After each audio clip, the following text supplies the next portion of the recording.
Motherfucker.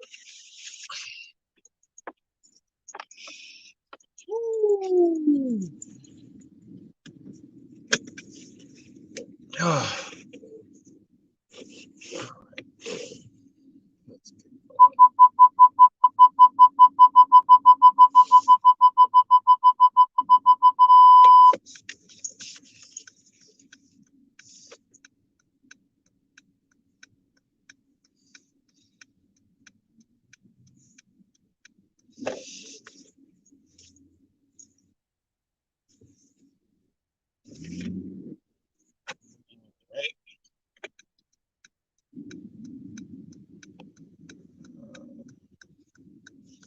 Get my bearings.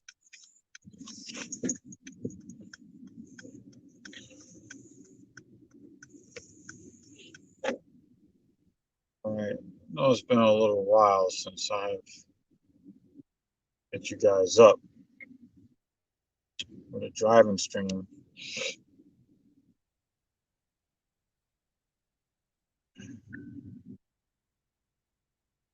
But I'm here.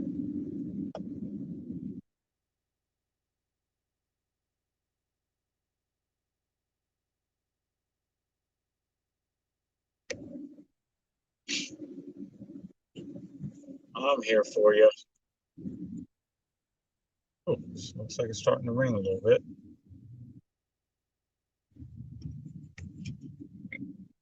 So, what up, Carbon? How you doing, buddy? It's good to see you again. I see the title of the stream. Goodbye, Brooklyn. Hello again, Manhattan. I've been gone for a while off of YouTube. But I figured, well, I'm gonna be on one of these drives. I actually have some important shit that I have to do that I don't really want to do. But that's life, right? As an adult. But yeah, you guys see the title. I'm officially no longer a resident of Brooklyn, New York. Yep.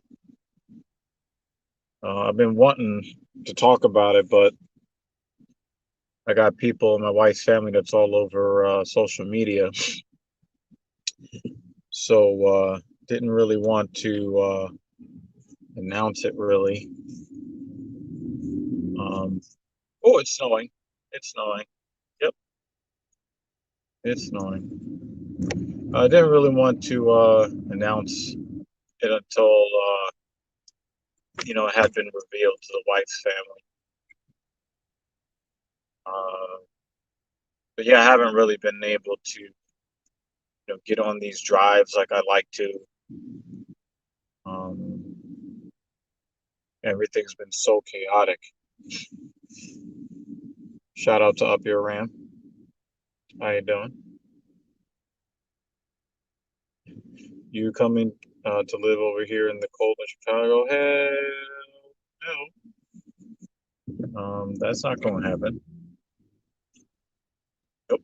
Nope. Nope. Nope. Nope. Nope. Not doing that. Uh, but yeah, we we're doing one of these drives today. Um, it's funny. I'm actually driving back to the old neighborhood because that is where my barber is. So I've been looking a little rough lately, and it's time to smooth it out.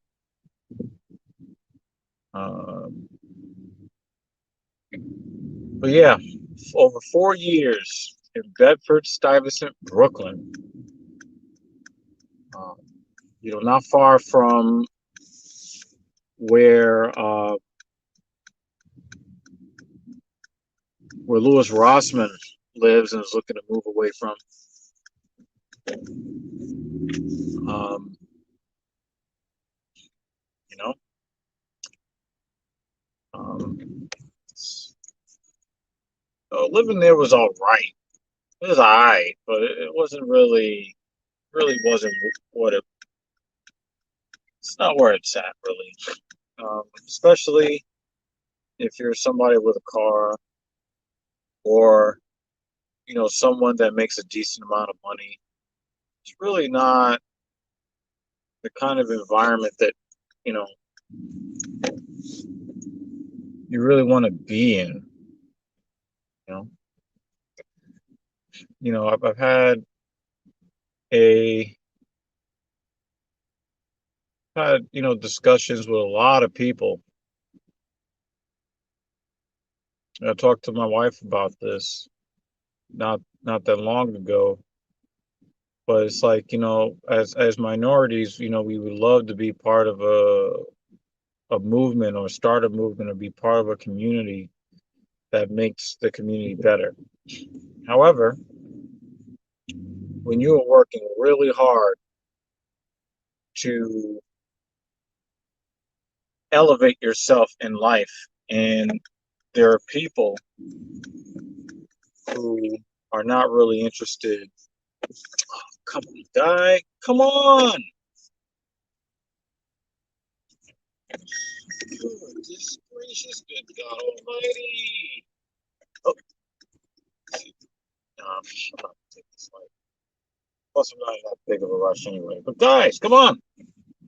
Anyway, I talked to my wife about this, and it's like, we always, want to um, see if we can make our communities better. When you're working so hard to get enough of a slice of the pie to get your head above water, and as you were doing that, people in your midst, they aren't really, they aren't really, they're not on a similar journey. So instead of rooting for you while you try to win, they try to uh, reduce your chances of winning. And if you show signs that you may really end up winning, then they may try to rob or kill you instead of trying to draw inspiration from the work that you're doing. And what that does is it takes people who are in certain communities that have talent, that work hard, that provide good examples for others. Those people just move. They leave. They move away. You know, I I think I heard O'Shea Duke Jackson say something about something similar not too long ago. It's regrettable that we're in these kinds of situations where we feel like it's better to leave the community than to stand by and help build it. But if somebody wants to harm you because you're bettering yourself, what can you do with that? So, you know, we've been for over 3 years trying to find a decent place to live away from where we were before, and we found just that place. And it just happens to be around other people who are making the effort. Just so happens. Now it's a part of Manhattan that you know, I very rarely visited, much less, ever hope to live in. But it's around people who are moving the world in some way. When I step out of you know, this now high-rise apartment,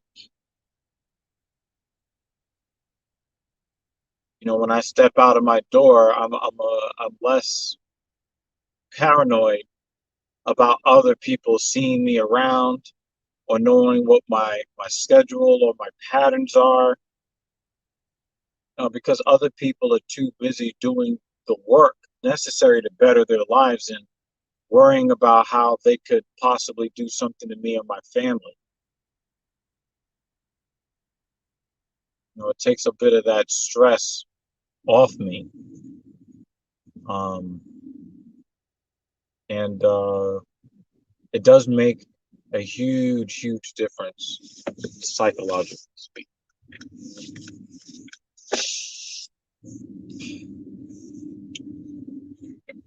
So, when I park my car, I don't have to worry about anyone vandalizing it like when I had my Beamer. I don't have to worry about people, scratching up my bumper or denting the side, denting the doors because, they don't care about their belongings. They sure as fuck don't give a fuck about yours, especially if yours is perceived to be better than theirs. They have an added incentive to damage your stuff. Now, when I park my car or I hand my keys to the valet, because I actually get to do that now. I get to hand the keys to the valet. I get to, go where I want, whenever I want. I had to help my family last week in an emergency situation. I had the uh, the ability to assist them. So it's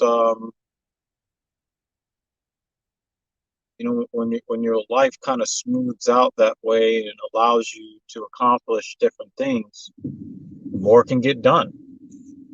It was one of the first thoughts that I had when I moved out of Bed-Stuy, moved into my current neighborhood. Um, when your life becomes more convenient and your head becomes more clear, what does that do to your ability to learn things and make better decisions? This is why wealthy people live around wealthy people. This is why upper middle class people live around upper middle class people. This is why upper middle class, they're trying to move near the upper class.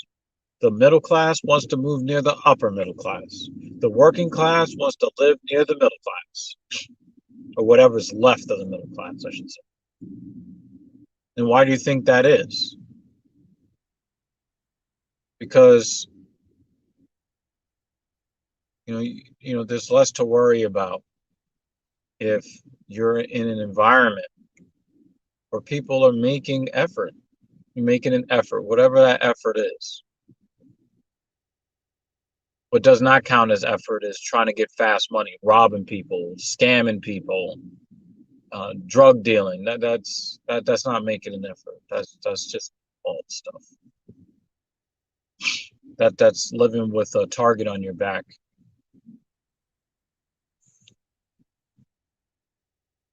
I look at the environment that I now inhabit. The just the psychological knowledge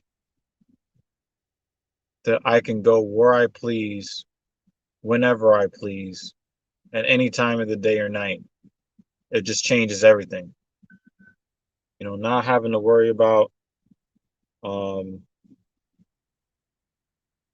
um, certain things you just don't have to worry about. I mean, I'm still a pretty paranoid guy. I like to avoid, um, making eye contact with or saying anything to anybody that I live around. Because, if anybody, let's say you live in an apartment building like I do, right? Um, if you live in an apartment building like I do, you want to limit the interactions so that, if there's a problem, somebody doesn't know where the fuck you live. Like I never want to get, you know, I never want to get into a situation um, where there's some sort of conflict and then they're knocking on your door. You know what I mean? But then again, I live in an environment now where if somebody's knocking on your door, they're probably going to have a friendly face. And being where I'm from, you hope for the best, but you must expect the worst. That's just and it has a profound effect on you psychologically. Um, so I'm happy that I am where I am. I'm looking to continue to improve my lot in life, and I believe that I will. Let this guy merge in the traffic. I think things are going to get better for me. They continue to get better.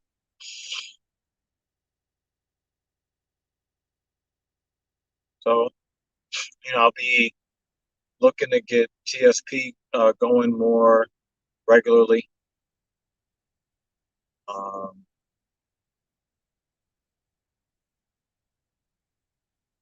we did not do the Filthy Casual MMA watch party. We didn't do that last week, mainly because there was no event last week, which was cool because then the Weiss family came over.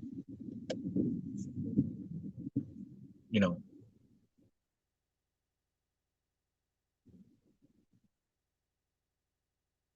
you know, it was just nice. It was nice to have some family time and to relax and sometimes just take a nap. Sometimes.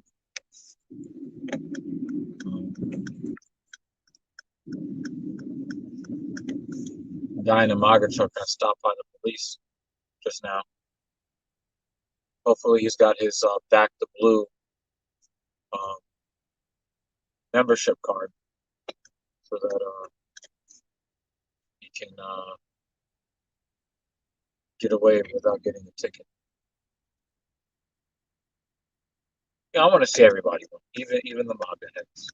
You can avoid a ticket by licking the boot. Tickets are expensive. Make your insurance go up. Avoid it if you can.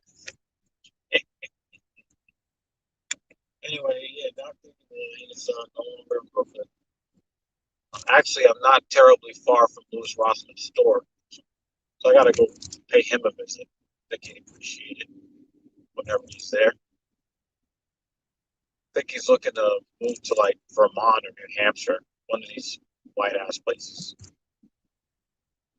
One of these white ass places I'm gonna have to um, drive long distance to go visit him at. Um, that's something. But yeah, I'm looking forward to a really cool December. Pun not intended. I don't really like the cold weather, but I'm a little bit more uh, appropriately dressed now. I don't know if you guys can see. I got that. I got that sheepskin. I mean,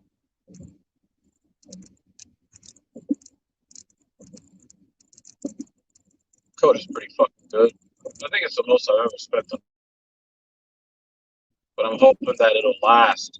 10, 15 years. That's the hope anyway.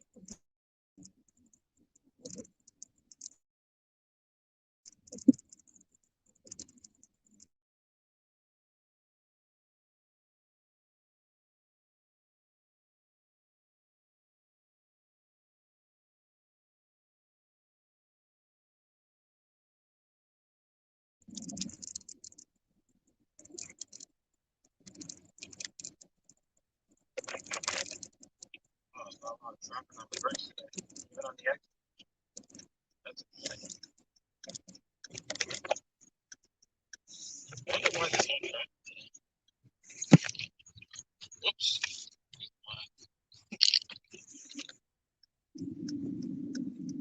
Phone. Jimmy Dean. What's up, man? It's good to see you. I knew you would show up if I started making fun of MAGA people. It's like saying Candyman in the mirror 3 times.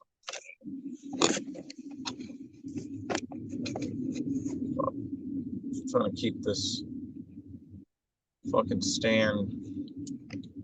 I don't really like this thing that I have on the phone.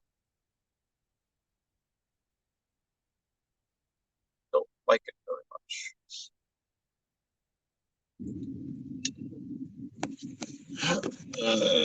Florida has a mandatory warning for speeding up to 5 over. I don't really understand.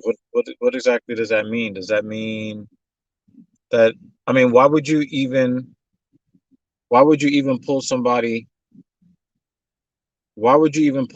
over for going 5 miles per hour over the speed limit in the first place? I mean, even our speed cameras in New York, they only go off if you're 5 miles per hour or above the speed limit when the camera catches you. So you can drive pretty much. You can drive up to 4 miles per hour above the speed limit, and nobody's gonna bother you because it's not real policing. You know, that's not real policing. I actually saw a line of pickup trucks parked at a park stop. Oh man, Louis Rossman, um, he recognized, like, when I started calling them MAGA trucks. Actually, I'm driving behind a Taco right now, Toyota Tacoma. Um,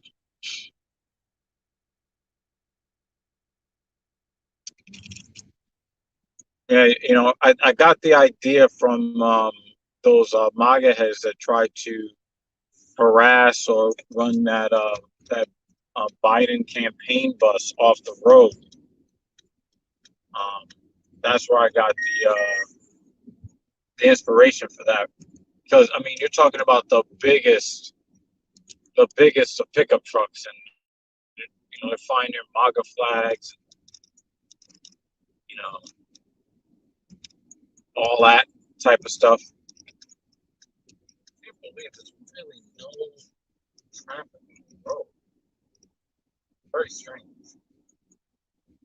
Maybe it's the end of the world, and I didn't get the memo.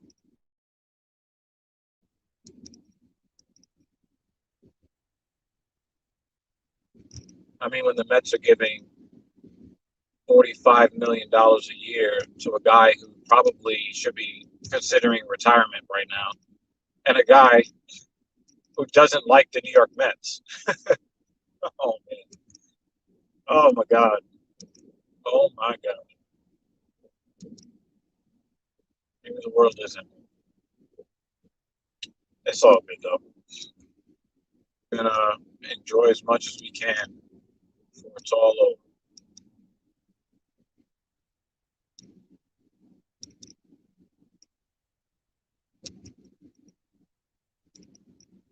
So, you know, a lot of times I like to drive home from the gym and talk to you guys, but now my commute is going to be cut about maybe 60%. So I don't even know, like, why would I live stream those drives? Why would I do that if there's just not a lot of time to talk to you guys? Maybe I can do episodes of stuff in the car and maybe keep the amount of time for each episode down. Maybe it's for the best. Some states do. My friend got a ticket in Arkansas for going +3 in a college zone. Um, well, you're talking about breaking a law, but if a state law says you have to be 18 years old or older, unless accompanied by a parent or guardian on a hunting trip, and somebody breaks that law and then kills two people, I think some people think law is law whenever it suits them.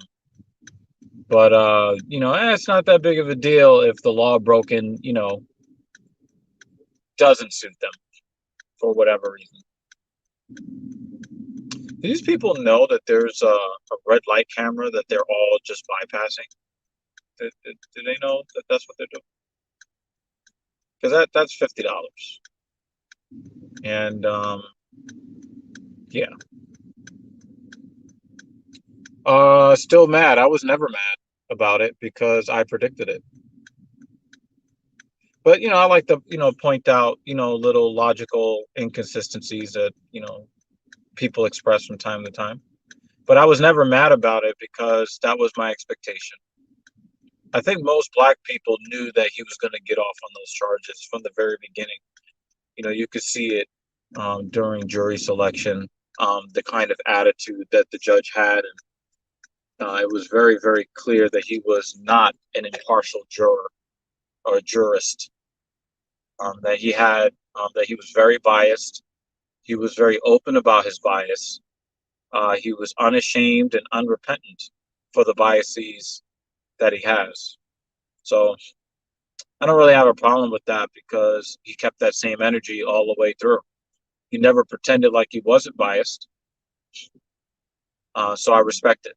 Also, I don't mind, the racial bias for someone that looks more like you because that's nature. That's nature.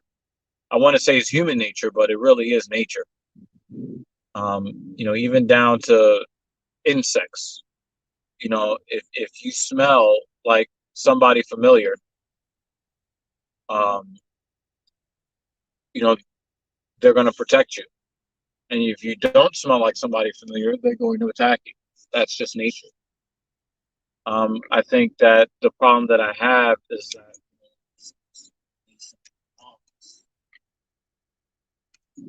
and in your constitution you say that every man is looked at as equal under the law, but we have unequal applications of the laws. That's when when you don't keep that same energy, that's when I have the issues. But judges are supposed to ignore implicit biases, and most are capable, in my experience. Yeah, I mean, I think I think even that biased judge, I think that in certain types of cases, he's impartial in certain types of cases. But there are people, there are black people who've been brought before his court where he throws the book at them and looks to trump up as many charges as possible. But when it came to someone that looks like him, he tried to do everything he could to make sure that the defendant could not be found guilty. So, my thing is, if you're going to be biased, like just admit it. Like, hey, I'm biased. In my courtroom, young white men and young white ladies, they will not be convicted in my court. And if you're black, expect the maximum penalty, whether you're guilty or not, so that people at least know, who they're dealing with. But that's not the world that we live in. So, again, a lot of people that look like me, there really was no anger there because we already knew what to expect. But one of the good things that came out of that is that a young woman killed her abusive pimp who sexually trafficked her, and she killed him, but she went to prison. You know, she wasn't allowed to claim self-defense, even though she was being raped by him on a multitude of occasions.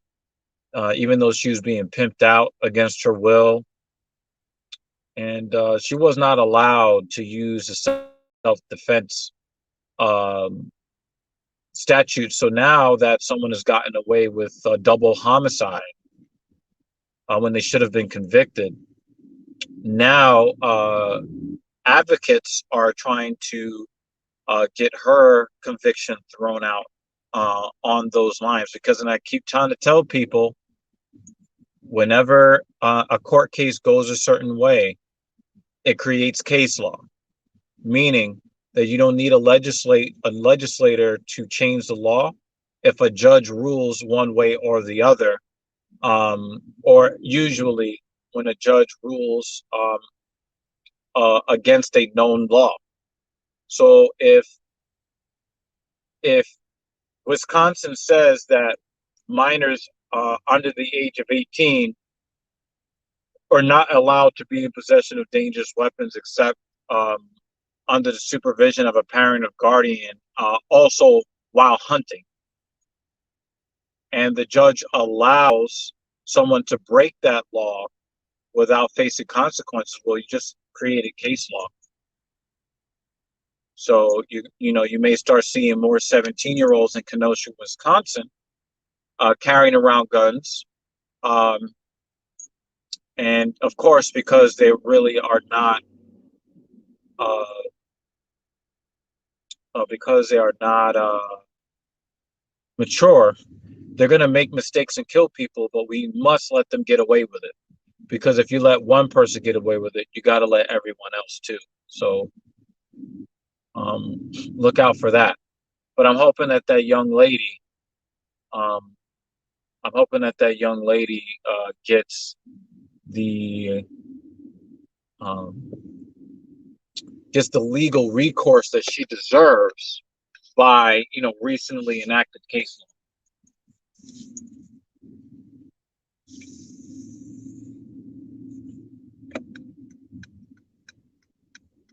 So there's always a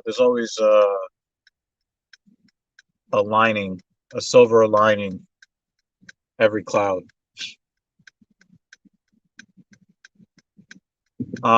The Jimmy Dean, the state law did apply to him. He will not face federal charges because he did not cross state lines with it. But the firearm law in Wisconsin states that you have to be 18 years old or older unless you are under the supervision of a parent or guardian while hunting. So the law did apply to him.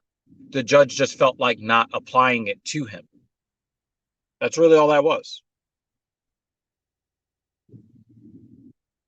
He was under the age of 18 and he was not with his mother or father.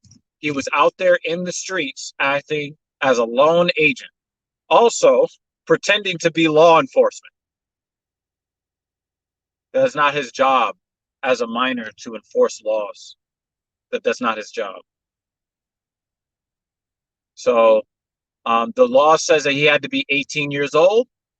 He was 17 years old. So the math does not support your argument.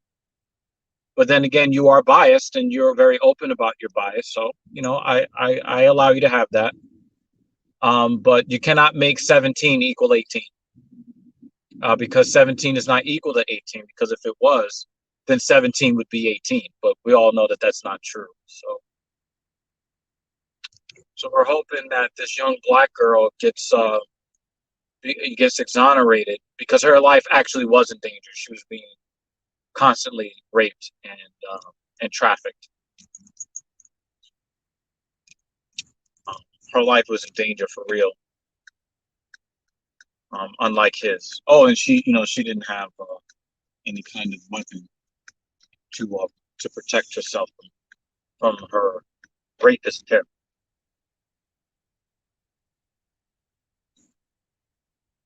Yeah, but definitely, again, and the thing is, like, I used to have a pretty anti-black stance when it came to not being treated fairly in the court system or in the economy or in social circles. Uh, but seeing what happened to Trayvon Martin really opened my eyes to what's really going on out there. Um, I don't know how you can disagree. 17 is not equal to 18, Jimmy. 17 is not equal to 18. And if we can't agree on that, then I don't know what the fuck to tell you. 17 is not equal to 18. It's actually funny you mentioned Ahmaud Arbery. I expected those guys to get off more than I expected Rittenhouse to. I was about 60% certain that Rittenhouse was going to walk. I was about 70% convinced that those three, the McMichael guys, and then that other guy, you know, the guy that took the video, I thought that they were more of a lock to beat the murder charges. I was very, very surprised. Um, I was very, very, very surprised. Um,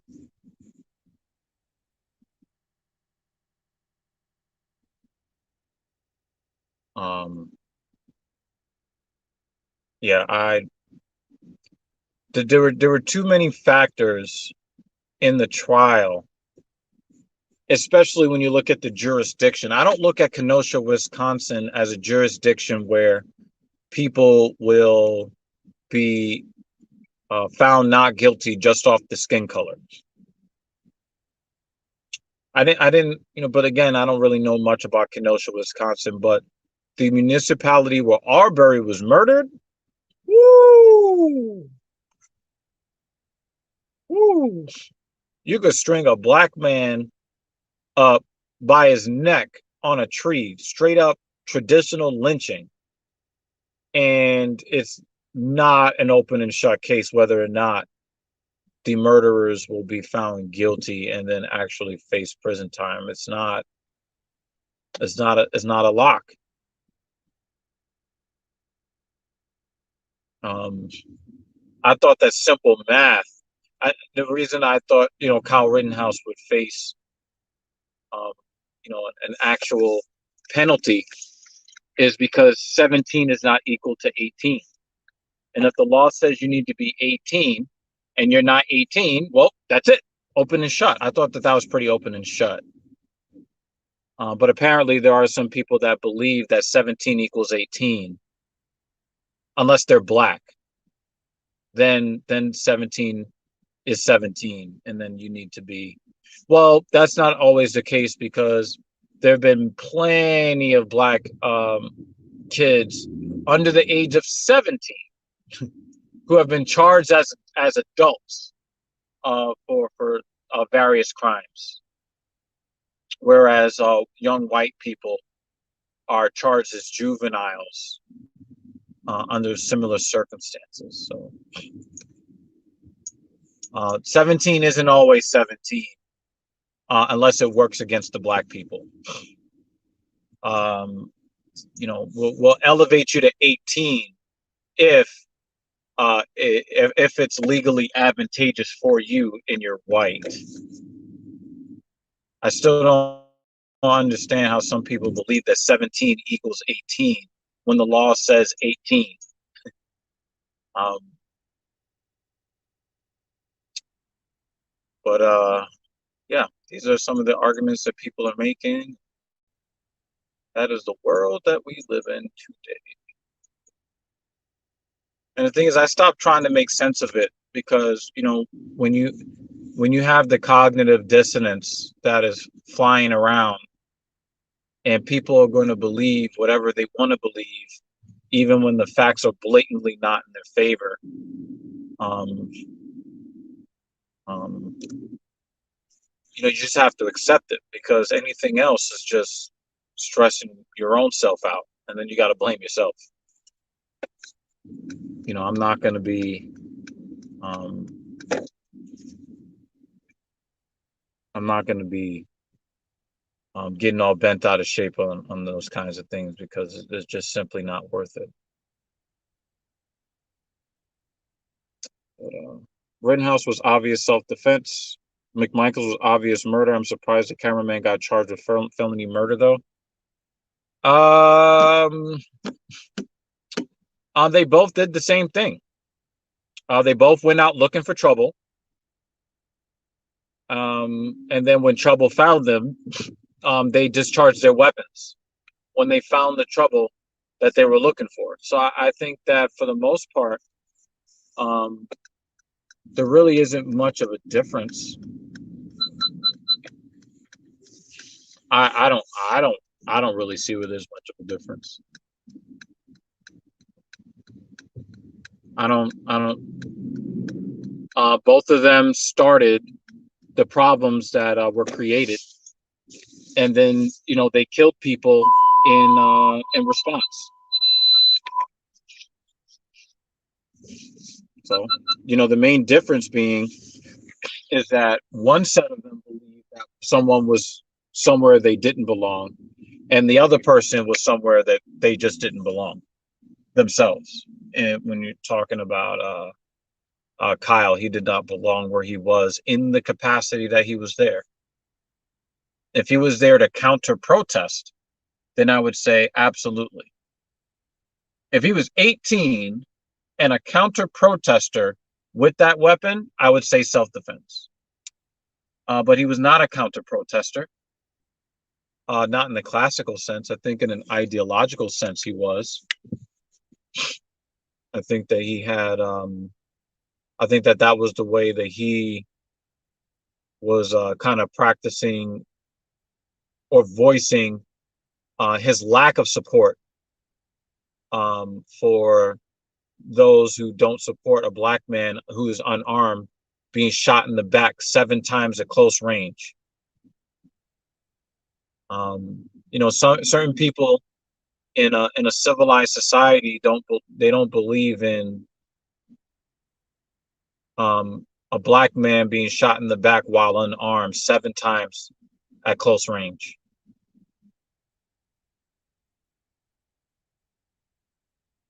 But there are some people in our society that agree with that happening, and they show that they agree with certain forms of police brutality by the stances that they take during protests.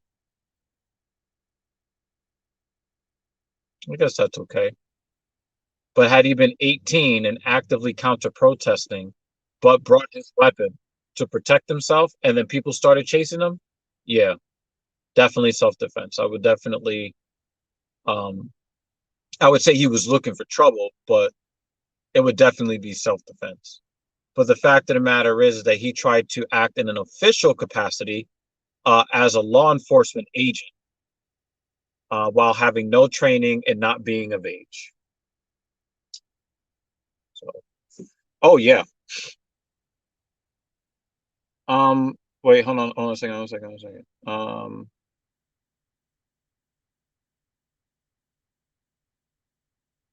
Uh, does he not get to claim self-defense for the pure fact of being a minor? Absolutely not. If he was with his mother, if his mother was present at the time this happened, self-defense. If he was 18 years old, acting the way he acted, it's self-defense. If he did not have the weapon and he went to defend himself at age 17, it would be self-defense. But you cannot be in illegal possession of a dangerous weapon. And let me tell you, barrel length has nothing to do with dangerous weapon. He was in illegal possession of a firearm while not being attended to by a parent or guardian.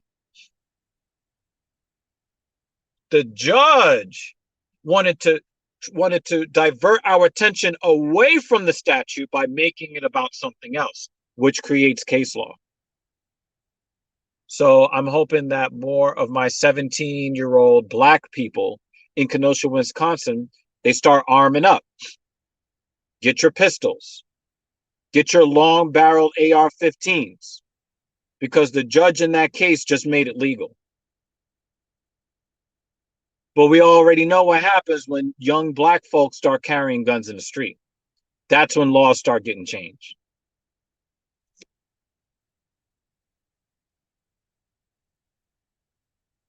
Yeah, you see him walking around open carrying a rifle, looking to uphold the law.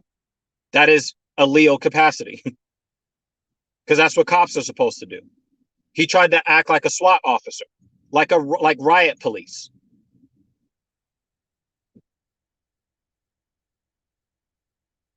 Oh yeah, I love to wear gray. I love wearing gray. I it's I don't know why. I've tried to understand why I like wearing gray, and I just couldn't tell you. but I love wearing gray. I love it. I love it. Right now, I'm kind of in an in-between phase because it's still a little bit of chaos in my house. I haven't, set up like my clothing closet is not set up yet. When you watch the next TSP or you watch Black Power Magic Hour, you'll see a vast improvement in my setup. Um, but yeah, I've been basically wearing the same shit mostly every day because I have such chaos in my home right now. Um, but it's all good. Um, I'm probably about 85% as far as getting things where they need to go. And then I'll be able to invite people over. I have a few housewarming parties that I want to create. So, the wife is probably going to help me out with that. The wives, they'll help me out with that. I want people to have fun at our new place. Pretty exciting. And we actually have a new couch being delivered on Thursday, but I'm having a tooth extracted tomorrow. Pray for me, y'all. I had the sickest of toothaches last week. Um, I've been on antibiotics for about a week, and then they're probably going to do something to rip this diseased tooth, broken tooth out of my mouth. And it's going to probably cost somewhere around 2,000 to 2,500 all told. Not looking forward to it. Not looking forward to it. But, oh, I got to tell you, Jimmy Dean, I'm a little envious of you, just a little bit. But you live in a place where you don't have to wear fly coats like this because it's warm where you're at, where I want to be. But I can't leave New York because I'm a New Yorker, and maybe 10 years from now I'll get tired of it. But I'm a New Yorker. This is what I am. Right now, I'm back in my old neighborhood that I just moved away from 2 weeks ago to get my hair cut and then back to the new place. I want to thank all of y'all for hanging out with me today. Um, I'll probably do shorter versions of these since I live much, much closer to where I work. So, much respect to all y'all's. Um, whether we agree on certain topics or not, always much love and respect. No, I'm not a homeowner. It's just, it's just a housewarming because it's a new place. Here in New York City, you get a new apartment, still a housewarming. But home ownership's not that far away, especially if I get more people to support the Talking Shit podcast. So I'll send a grill spatula as a house. Now I thought you would send like one of those things you pierce the sausage with. You know what I'm saying? Anyway, I'll catch you guys later. Peace out.